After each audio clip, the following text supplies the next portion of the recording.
students. I, Professor Deepa Hiremat, Assistant Professor SGBIT Civil Engineering Department, is here to give some of the brief introduction to engineering hydrology. Coming to the learning objectives, hydrology and hydrologic cycle, rainfall measurement, analysis of rainfall records, runoff calculations, abstraction from rainfall. In that, we are dealing with evaporation, evapotranspiration, and infiltration. Coming to the definition part of hydrology, hydrology is defined as the science which is concerned with all waters on Earth's surface, its occurrence, distribution, and circulation, its physical and chemical properties, its effects on the environment, and on the life of all forms. So, mainly, hydrology is being divided into two parts, that is surface water hydrology and groundwater hydrology.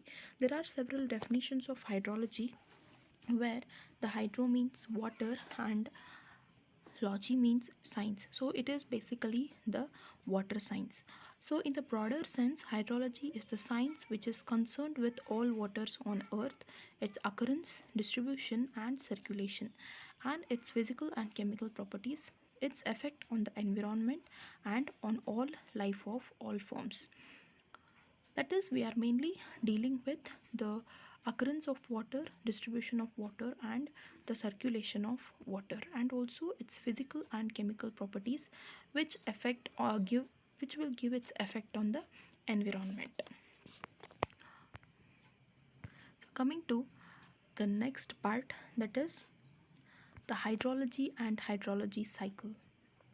So here we have several applications of hydrology. Some of the important applications have been listed here, like the irrigation schemes, dams and hydroelectric power projects, and water supply projects. So coming to the irrigation schemes,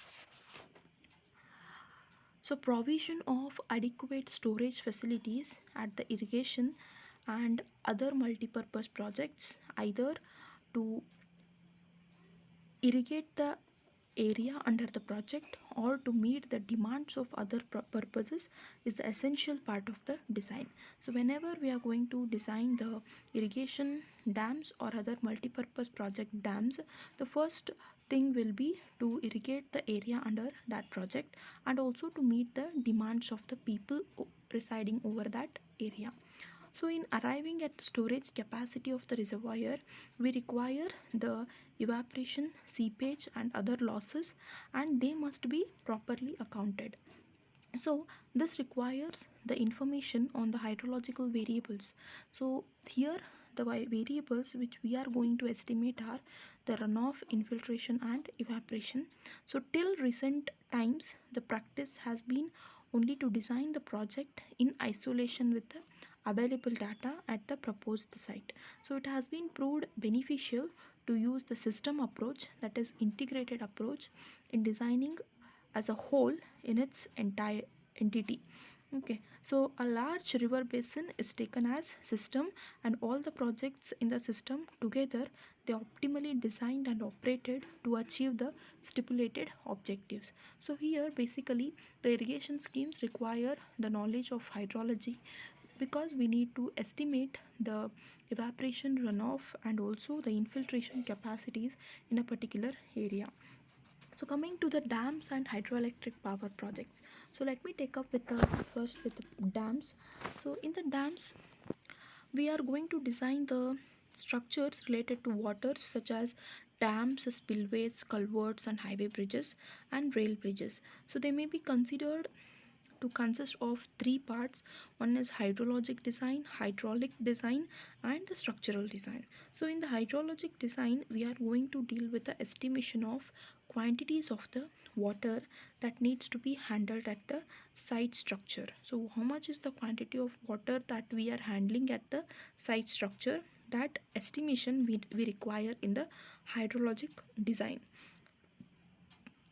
Then coming to the hydraulic design, there we are going to provide the best suitable shape and section to the structure to cope up with the water that we have estimated, and the structural design ensures the stability and safety of the chosen section against the water pressure and other pressures. So here also hydrology plays a very important role in the design of any structure.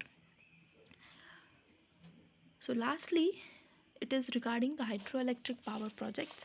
So there, in case of the generation of hydroelectric power, studies are essential for the planning of any water power development. So we need to go for the hydrologic studies to determine the feasibility of the runoff river plant which is operating with a pondage.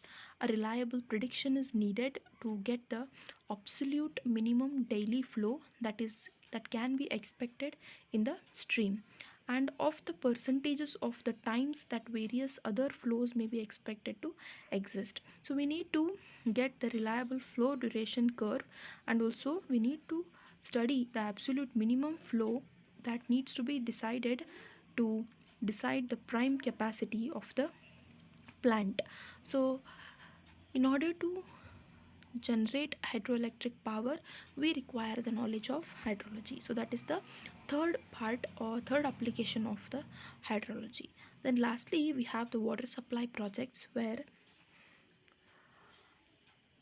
the water needs to be supplied to the irrigation and the municipal and industrial institutions, where the availability of water is often the most important factor in locating the major industries, and it has considerable effect on the growth of municipalities. So as a hydrologist, we must be able to answer some of the questions like whether the flow in the nearby stream is sufficient to meet the needs of the municipality or the industry, whether the groundwater in that region can be used economically to meet the needs of the people or no. So the over exploitation and other such cases, they need to be avoided, and in order to use the water conjunctively, we need to plan some of the integrated water resource management planning.